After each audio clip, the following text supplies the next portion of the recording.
Yes, hello and welcome to BirchTalk. The BirchTalk is an online discussion from UBIRCH focusing on current sustainability topics. Our topic today is insurance companies and the question of how insurers are addressing the challenge of sustainability, and in particular, the reporting obligations regarding it. The title is therefore Insurance in the ESG Comparison: Who is Leading the Way? Our occasion is the freshly published new edition 2024 of the ESG Company Ranking for Insurance from Zielke Research Consult, and I naturally have exciting discussion partners for that. As the very first guest, and we are particularly pleased about this, I would like to welcome Mr. Dr. Carsten Zielke, the editor of the report we'll be discussing today. Dr. Zielke earned his PhD in insurance economics after his MBA in Göttingen and became self-employed in 2013 with his own consulting company, Zielke Research Consult, after several positions as a consultant and analyst in various insurance companies. Since 2018, his team has been producing an annual ranking of all insurance companies in terms of sustainability, and that will also be discussed today. Welcome, Mr. Dr. Zielke. Yes, thank you very much for the invitation. Hello, and my second discussion partner represents, as always, the host of the BirchTalk, namely UBIRCH GmbH. With us today is Karim Attia. Karim is the founder and one of the two CEOs of UBIRCH, which has developed and operates the ESG Data Exchange Network, a platform for exchanging sustainability data from companies. We will certainly talk today about the benefits that insurance companies can derive from this platform. But first, a warm welcome to you as well, Karim. Thank you very much. I am looking forward to it. Yes, and then let's get straight to the point. We said there is a study, here it is, the ESG Company Ranking for Insurance in 2024. Mr. Dr. Zielke, something stands out when you look at it. Make in 2021, ESG Greater Gain is written on the front, and I can't help but start with that. Tell us a bit. I assume this is dedicated to current events, but please explain what you mean by that and what you want to achieve with it. Yes, Mr. Schindel. We naturally had to come up with an appropriate title to find an answer to the counter movements that sustainability is currently experiencing. Of course, recently the election of Donald Trump, who wants to invest in fossil fuels again and refers to the whole sustainability issue as a nuisance. In addition, there is the collapse of the German government, where the CSRD has also become a bone of contention, which may not even be incorporated into German law, despite European treaties that would actually compel the government to do so.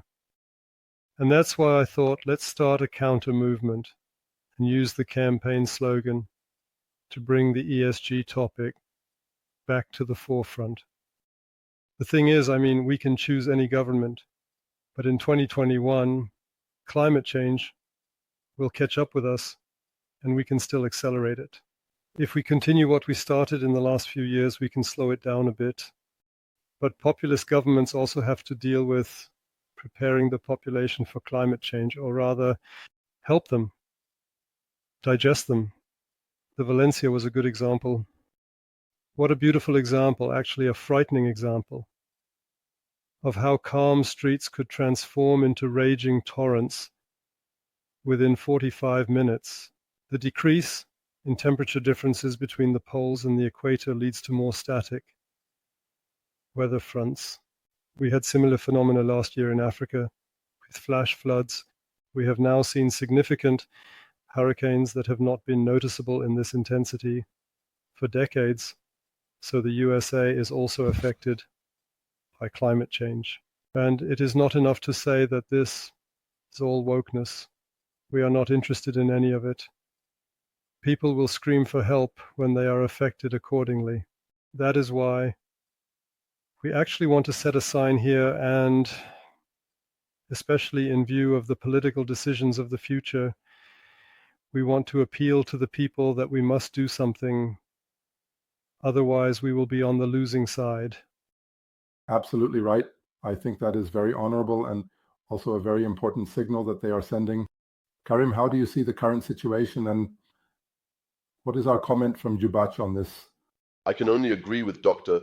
Ziegel it doesn't, to how one behaves, things will happen. We are working to make it better. If there are counter movements, they will have to focus on financing actions that will somewhat compensate for the effects. That is also the topic here today. Insurances are the ones who notice most quickly what is happening globally as their risks significantly increase. What we as UBIRCH want to contribute in this context is to minimize the threshold of being able to do something as much as possible by making it very easy to provide the necessary information needed to make decisions and base actions on. That is why we are also very happy that we have found Dr. Zielke as our partner, who represents an industry that is directly on the front lines, addressing the impacts of the climate crises, at least to some extent, by standing up for the victims of what is increasingly happening in the world.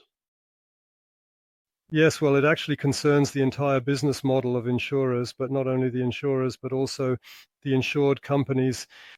We can ignore all of this, but if my supply chains are at risk as an industrial company, then I will have problems with my customers, and I may not have the same creditworthiness as if I can demonstrate proper protection of these supply chains, and also have a policy that integrates ESG into the strategy. Accordingly, insurers naturally have an interest in selecting these better risks to provide them with insurance coverage, because otherwise the risk of having to pay out claims becomes too great for them.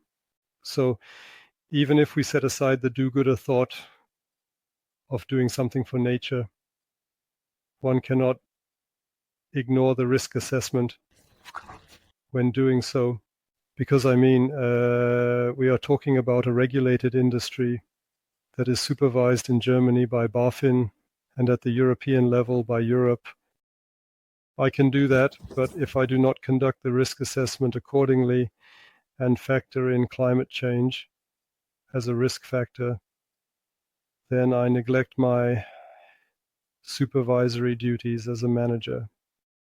My partner and co-founder Stefan Nohle has put forward my thesis, which I can truly agree with, where he said that ultimately capitalism will save the world, because when it costs people something, they will take action. In this respect, as you already say, the insured risks will separate the wheat from the chaff. There will be companies whose risks are assessed significantly higher, which will have to pay much more to even be insurable. And this will set a movement in motion, hopefully faster than slower, because we all know that 2030 is near, 1.5 is far away. We need to do something. Maybe we should start all over again with our study, with your study, Dr. Zielke. We have heard that you have been doing this since 2018. Would you like to tell us a bit about how you came up with the idea, what the original intention was to publish such a ranking, and did you already know that you would do this every year from now on? Well, I am a fan of public reporting. I have been with EFRAG, the European Financial Reporting Advisory Group, for over 20 years, starting back when I was still a sales analyst at West LB, shortly after EFRAG was founded. This is an institution that accompanies the accounting regulations in Europe and makes recommendations on whether they should be incorporated into European law. That's how it all started. It was about FRS reporting, the International Financial Reporting Standards. And through this work, I learned to appreciate reading and interpreting annual reports and drawing appropriate conclusions, rather than just listening to management's advertising slogans and arguing with chart analyses about whether to buy a stock or not. Instead, I focused on the fundamental numbers, questioning why certain options were chosen in accounting to present the results more favorably or conservatively. Those were the principles. And then came the solvency reporting, the SFCR reports, which were published starting in 2017. And even then, the claim was made even by BaFin itself, that these reports could not be compared. In fact, everyone had to do it. But suddenly there was a large amount of data and textual statements that lent themselves to applying an analytical structure to draw appropriate conclusions. It indeed triggered a considerable polemic, but it also led to our analyses being among the most read in Germany on this topic, or still are.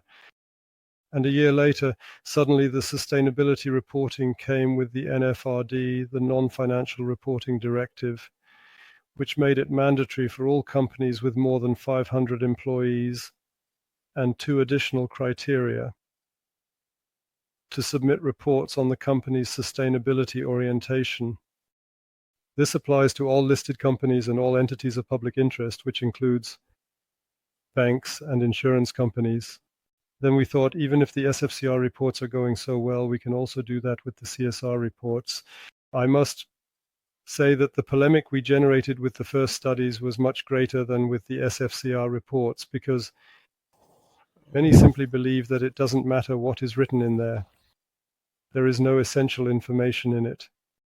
If I want to know about the sustainability orientation of companies, I have to send them a questionnaire. And I have always resisted that.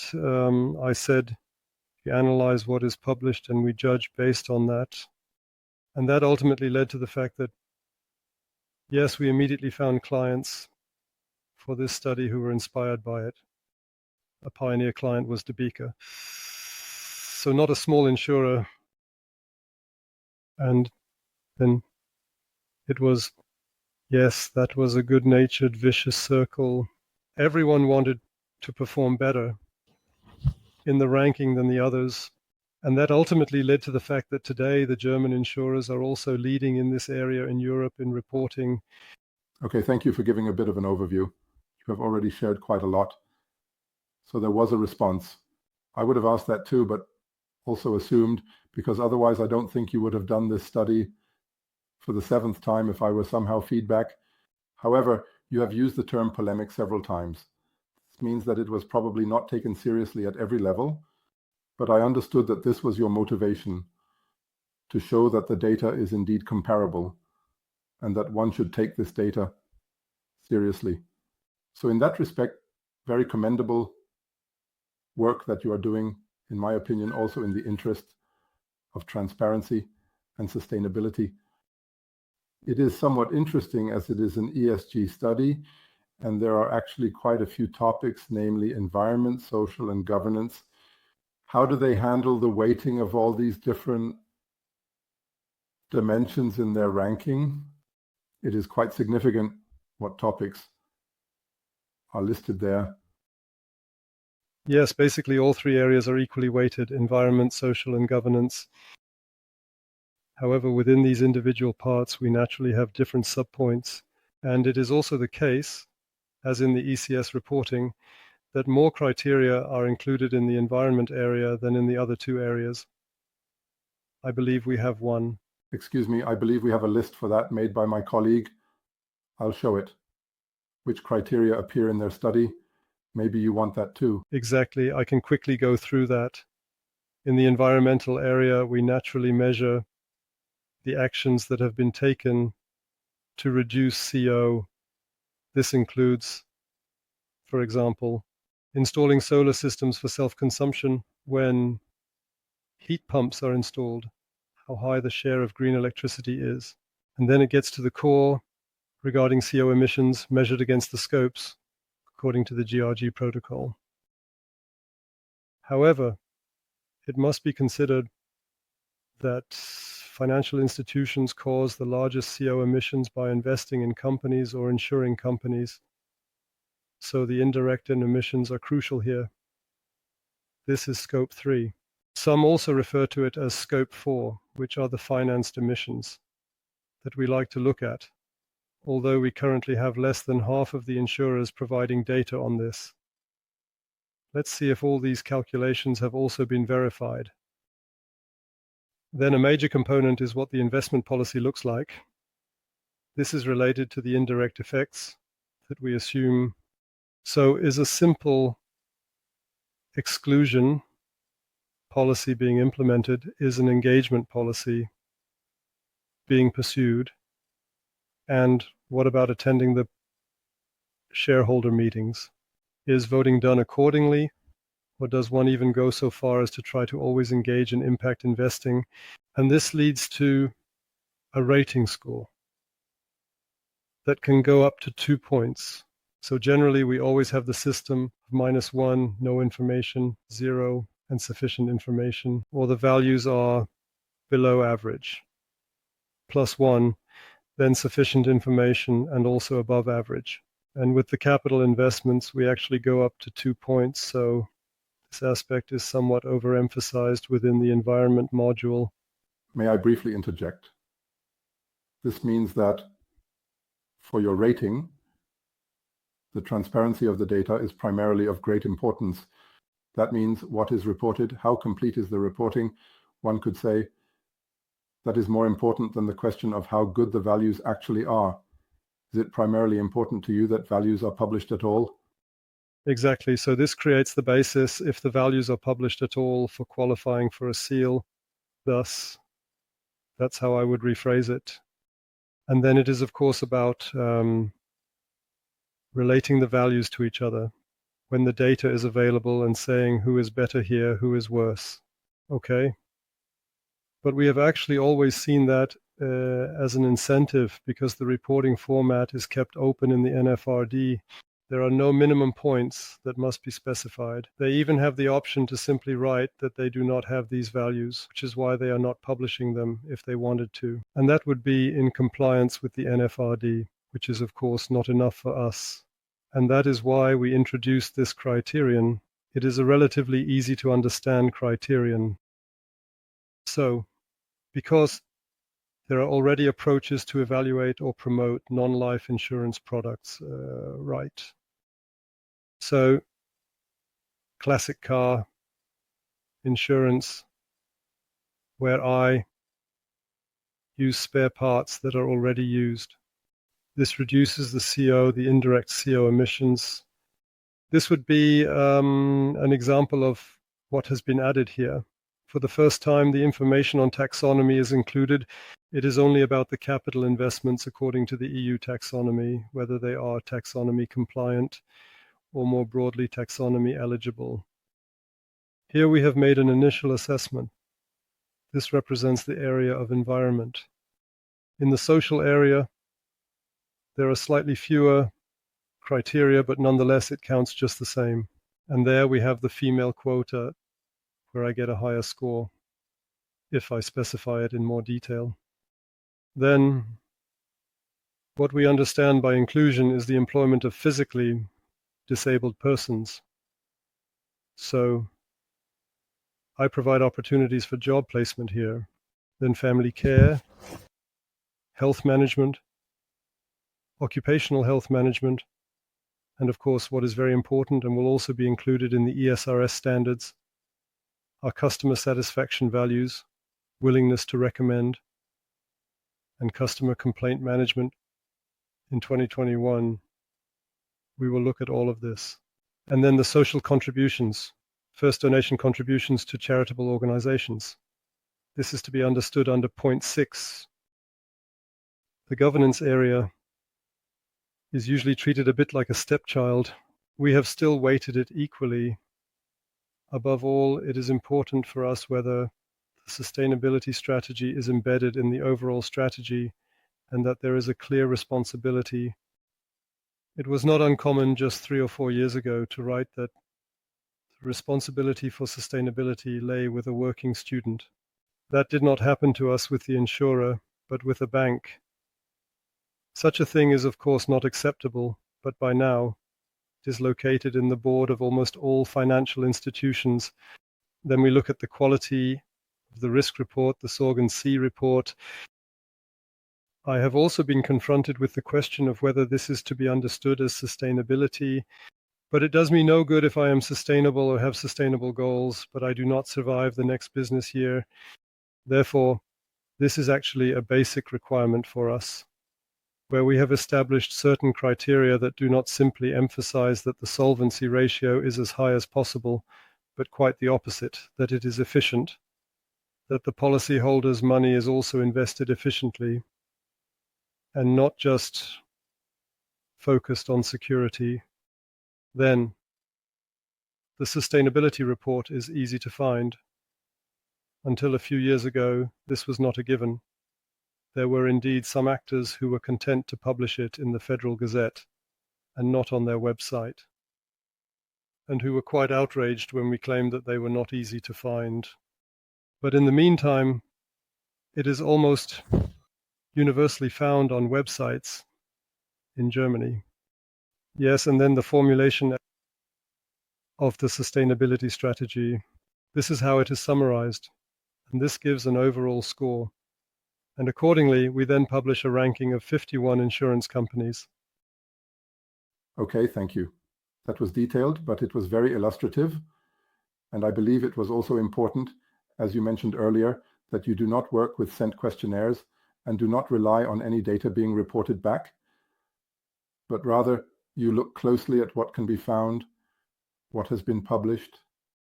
And it starts, as you just mentioned, with the question of whether the reports are findable, whether this information can even be found.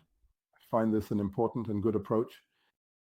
What interests me is that these reports contain data, and ultimately one can simply claim them. Do they do anything in any way to verify the data? How do they deal with the question of whether this data is even correct? Especially, of course, with regard to CO emissions or social indicators, how do they handle that?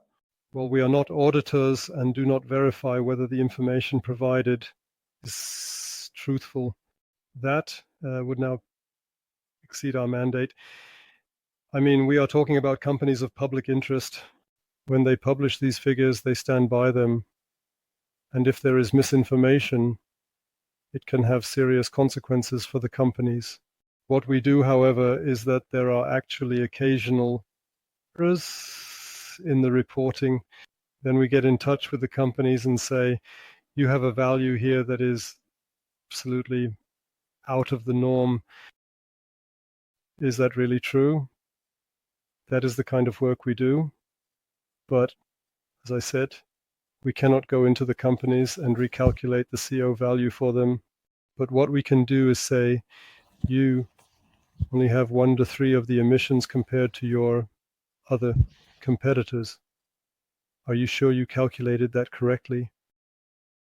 Okay, so that means they cannot verify it, I understand. That means they assume that this data is correct. What about when someone has their data certified externally? Exactly. We wrote that here under the environment, under point 2, APR. Then there is an additional half point. Okay, so that means there are additional points for external verification of the CO data. Yes. Okay, now you have already said that you are comparing 51 insurance companies there.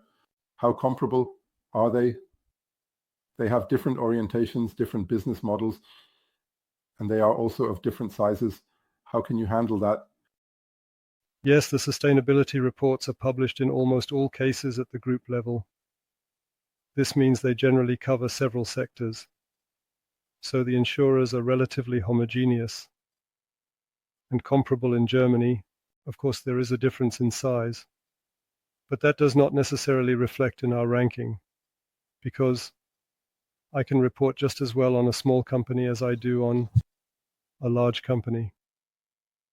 It is probably more complex with the large company, but to consolidate all the data from the different departments. But I have not found that the smaller ones have greater problems with that. On the contrary, because if we now, for example, when we tell our clients that certain information is still missing, that is the advantage our clients enjoy. They usually manage to obtain the missing information faster than large structures, which then first have to create interfaces to combine all the different elements from the group. Okay. And is there any form of scaling to size, at least regarding emissions? Yes. We always consider this relatively. We look at it in terms of per employee, regarding direct emissions and in relation to the size of capital investments, or also to the balance sheet total. All right. So that means they are doing a scaling in that regard. Now we have learned a lot and understand that there is indeed a lot of work behind it, that it is a very well-founded report. This particularly interests us. The current edition has just been released. Who is the winner here? Who stands out particularly positively? What can we learn from that? Perhaps also, Husand, would you like to share a bit about that? On the winner's podium, well, it gets a bit boring for the fourth time in a row, is AXA. But AXA has very extensive reports at the group level that deal with social issues, as well as the entire measurement of capital investments. This is very, very detailed. And at the German level, significant efforts are also being made to reduce their own CO emissions accordingly. This actually leads to them being relatively ahead here, but Zurich is almost just as good. In second place is Baloise, 2021. In third is Zurich, and the Versicherungskammer Bayern, which has become the shooting star. So that was already impressive, just like Signal Iduna, which suddenly landed in a double-digit place in the middle. I believe they are in fifth place. So we have a few that... How did the shooting stars come forward this year? What did they do? What did they do differently or specially in this?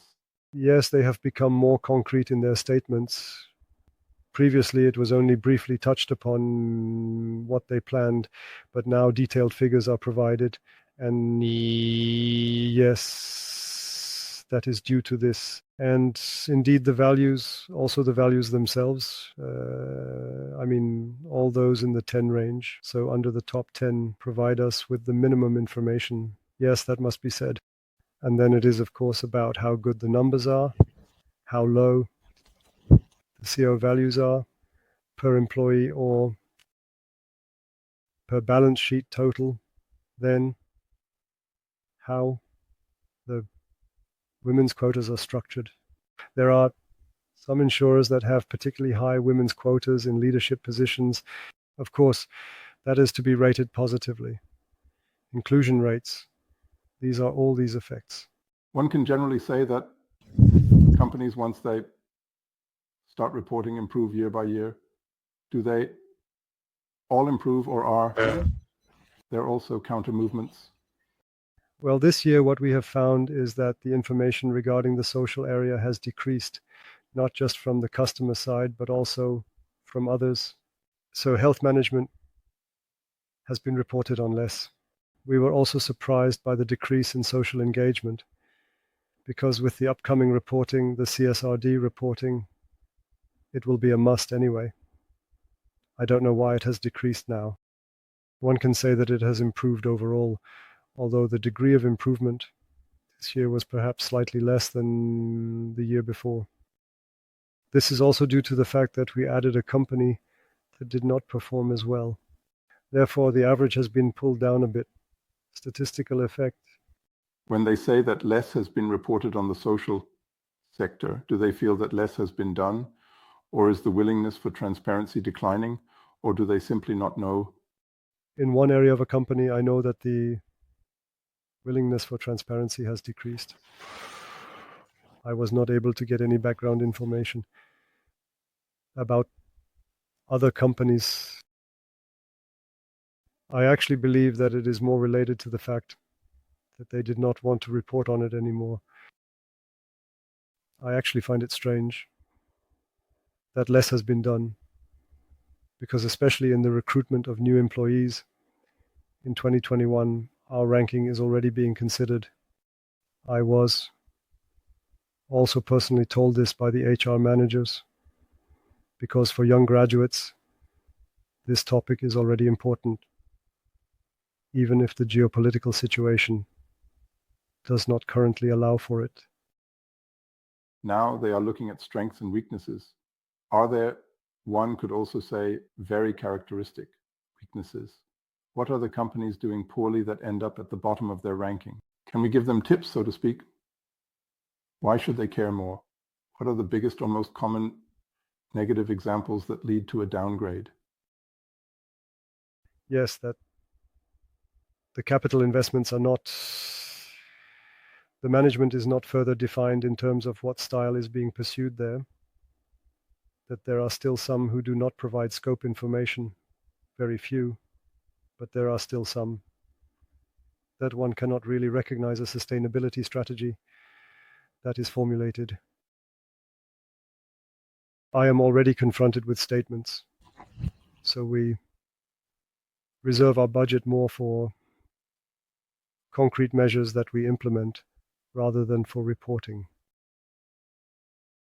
That is, of course, not verifiable for us whether that is actually true, but I already mentioned it earlier, especially the losers actually have very, very large weaknesses in the social area. Okay. So those are the major weaknesses that need to be invested in to rank higher. And it's interesting that they say there is feedback indicating that this is already relevant today in the job search.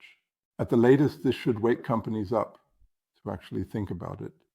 It has already been mentioned a few times. Scope 3 is indeed an important topic. This is also a topic for the UBIRCH platform for data exchange.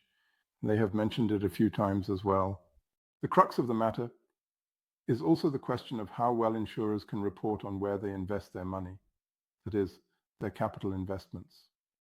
This is certainly a story where one is just at the very beginning of systematically capturing it when talking about the emissions that arise from investing money. For this, one needs data from other companies. A lot of information is required, some of which probably isn't available yet. Yes, it is already easier for listed companies. We also have the requirements for the PAI statements, the principal adverse indicator statements since last year. There, as an insurer, I must provide these emission data in accordance with the disclosure regulation, and I can already obtain them through common systems. But the major weakness lies in real assets, namely unlisted companies.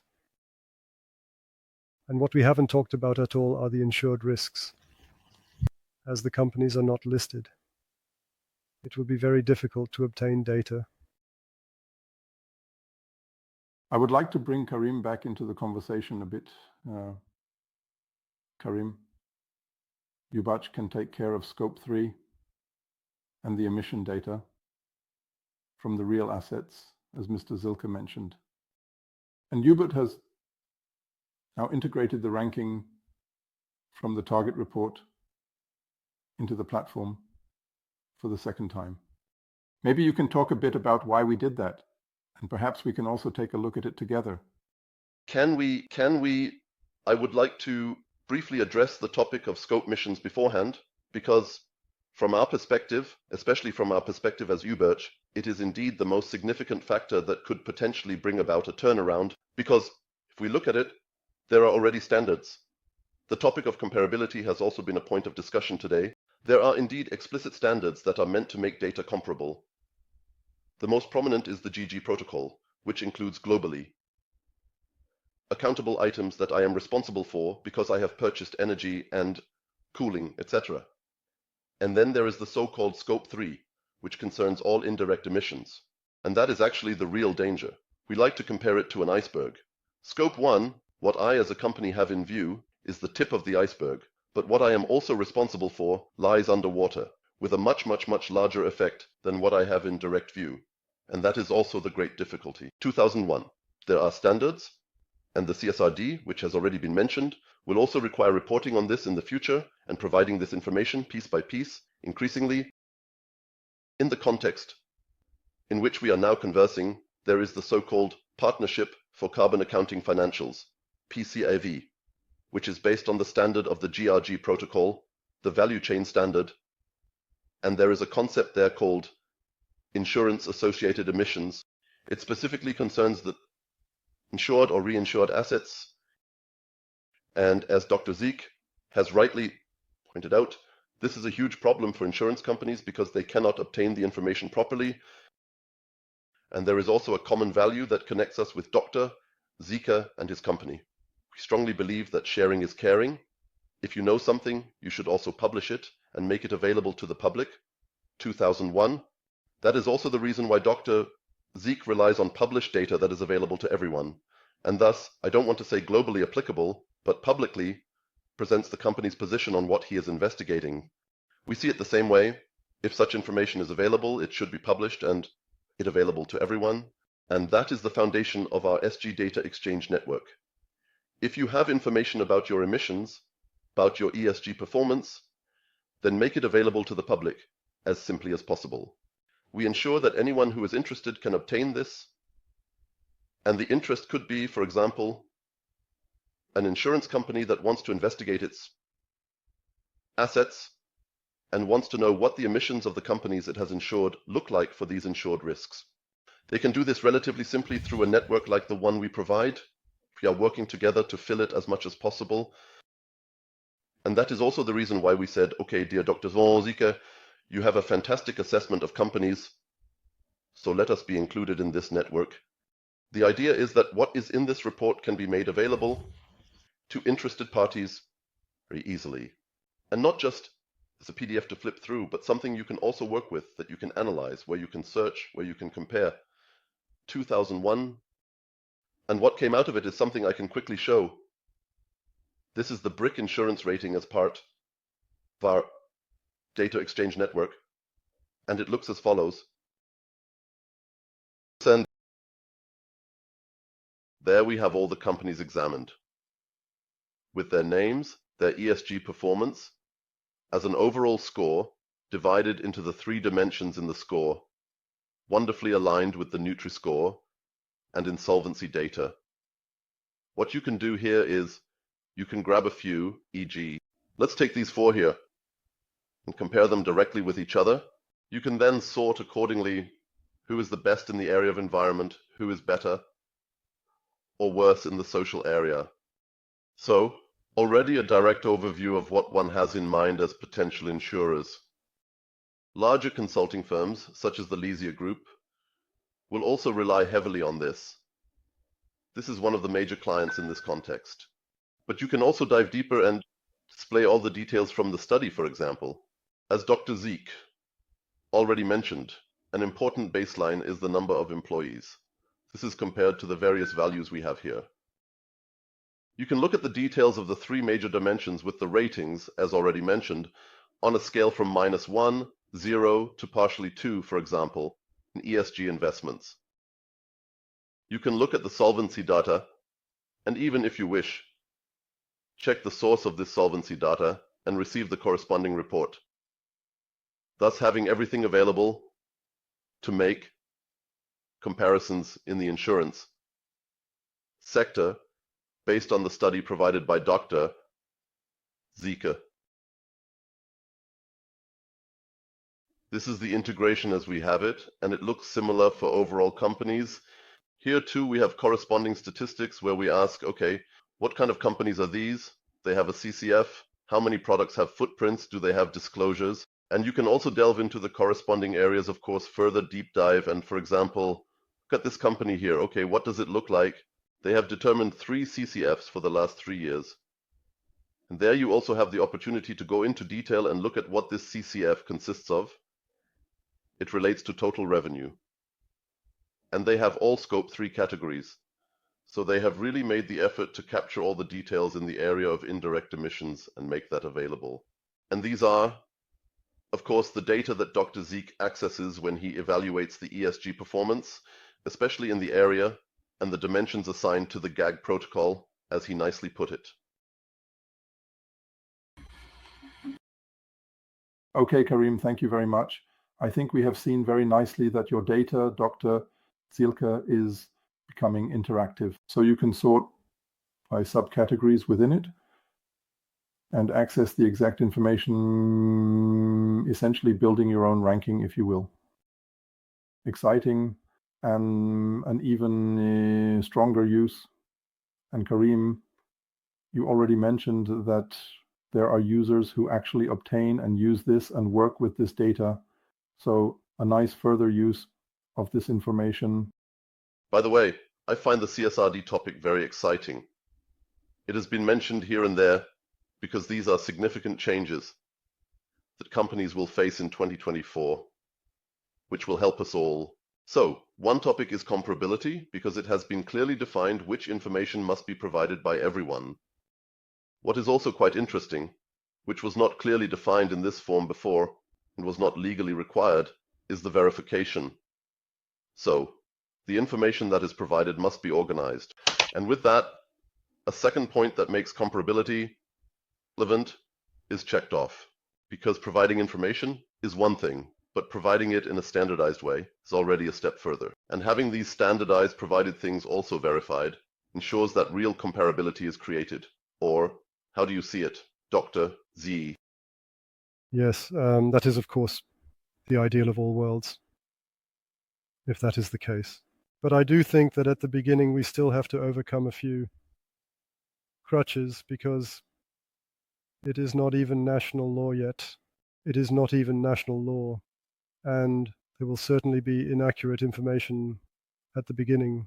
A lot will have to be done using estimates, but it is definitely a step in the right direction to establish better comparability here and also better data availability. It is indeed planned to build such a large database at the European level where all this information from all European companies will flow in and be accessible to make corresponding comparisons. But we probably won't see this European single access point before 2028. Now, in the first step, I'm curious to see how the topic of materiality analysis will be approached by one or another, because they only have to report on things that they consider material now. And there have already been one or two convictions that do not quite align with the statements of EFRAG now. For example, that standard S, for which I was also responsible, is not material for financial institutions, that it is fundamentally material because they are end consumers, and that must be considered appropriately accordingly. What seems to be emerging is that one or another is trying to narrow the materiality analysis a bit so that they do not have to report as much, but then provide the information we need now in another report, 2001, that is currently what is emerging. How does one deal with that? I am interested in that now. If someone comes to a conclusion in their materiality analysis that, as you say, simply cannot be correct, does that have relevance? Ultimately, which instance will certify or confirm the materiality analysis, or is it simply to be accepted? If someone says, this is not material for me, do we have to work with that? What does the auditor do? The auditor, well, they cannot audit it if they are not convinced, but I can, of course. As an insurer, for example, I can say that for me, only the environmental goal of climate change is material, as I have defined it in my sustainability strategy. And I also have no investments that cover the other environmental goals in any way. As an analyst, I would first say, well, climate change. Yes, it is summarized, so climate change and adaptation to climate change, avoidance of climate change. Therefore, that would also encompass it. So then he says, and in the social and community area, all of this affected communities in the English language does not apply to me either. We understand it as an analysis house, but something different under it. Originally, this standard was created to protect the population and the Amazon from exporters of tropical wood, which leads to their livelihoods being taken away. Meanwhile, affected communities are much more broadly defined. This also includes, for example, the workforce of coal power plants when the coal power plant is suddenly abolished, and what happens to them then. And in the financial sector, it is now understood that financial inclusion means excluding certain population groups. I would say that as an analyst, I cannot see it as non-essential. It is my opinion. How will we deal with this in the first step? It will be a mixed bag at the beginning, but of course we will form our opinion on it and then also give an assessment. Someone who takes the easy way out will then receive a corresponding deduction. So when this information is made available, we need to distinguish between paid ratings and unpaid ratings. Yes, because then we naturally have an additional effort to draw them in accordingly. However, the principle still applies that there must be a publication. This information is not only made available for us, but for the general public. Now you work at IFRAG. Isn't it also a task of the regulators to ensure that this is manageable? I mean, taxonomy is one example. I had read somewhere that in the insurance industry, 2% of the assets have been classified as taxonomy compliant so far, because it is simply not manageable. Now we are facing the issue of double materiality again. How do we solve this problem? Well, the question is not about the institution that checks whether it is reported correctly. Yes, there are the ones. In Germany, it is the balance police. At the European level, it would be ESMA for listed companies, which then forms a judgment on whether reporting was fair and in accordance with standards. Of course, one will look at what the challenges are, what the practice is, what was good and what was not so good. But that is actually a bit of our task as analysts, and that is the third pillar of the system, that market participants then also make a judgment on whether the things provided there meet the demands of the users, as we are called, the readers of the financial statements. So we are already shaping opinions here, but whether that complies with the regulations, etc., those are the supervisory authorities that are ultimately responsible for that. So it remains exciting in any case. We are slowly coming to the closing round. Before I invite you to give a final statement, I wanted to appeal to our listeners. If you have a direct question for either of the two speakers, just write it in the comments and we can address it before we conclude the talk. And in that direction, my request is initially to you, Dr. Zielke. What is your personal forecast? How will the topic and the importance of sustainability for insurance companies continue to develop in the coming years, even if everything is currently a bit delayed, especially with CSRD?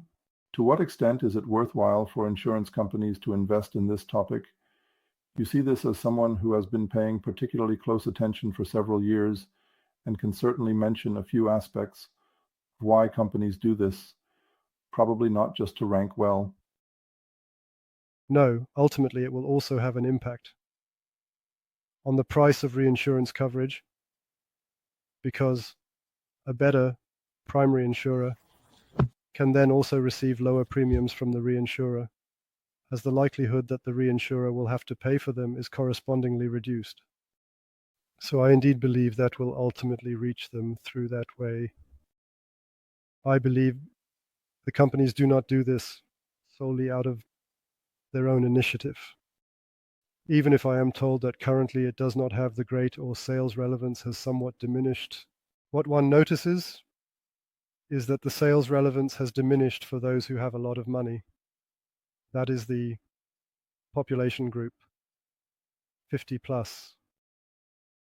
While the incoming customers who are now approaching the greatest potential do pay attention to this, they do not yet have the financial means for it to really be noticeable in the numbers for the insurers. And what I believe we will see next year is that when these first reports come out, there is so much in them that a large news flow will suddenly emerge, and it cannot be completely ignored. Especially in the social sector, it must suddenly state how large the salary gap between the highest paid and lowest paid employees looks. I believe this, will lead to some discussions when we briefly revisit the topic of sustainability data. They will indeed become increasingly extensive to process. And the question is, will this not be a topic in terms of assessing new insured risks? Well, we cannot avoid writing algorithms in artificial intelligence to extract the relevant information in order to have an evaluation scheme that allows us to focus on the crucial points, as we have done so far. That information from the reports will then be entered manually, will no longer be feasible with the amount of data. On the other hand, this also leads to the multiplication of data for the insurers themselves, allowing them to make better risk selection and offer better pricing accordingly. And as a result, an interesting competition can develop among the companies that are further along in the assessment compared to others that still work with historical loss tables. I do believe that this will shake up the market a bit because data is meant to be analyzed. There is more and more data on sustainability, and in that respect, I think it is a very important growing topic. Karim, I'll pass that over to you for a closing statement. Sustainability data and its future significance. What role will technology play? Perhaps you would also like to share a bit of your vision on this at the end. Sure. So, you know me, I am someone who has always had data as the focus of my actions because I believe it is an important basis for making significant decisions, providing it sensibly. 2001, it is becoming increasingly relevant. That is also the reason why we established UPID and the DDR Exchange Network, because it is about making the information that is available everywhere clear and usable in a way that is beneficial for all of us. That is the great belief we have. It is underway, and in the area of ESG data, this is something that is gaining more and more importance.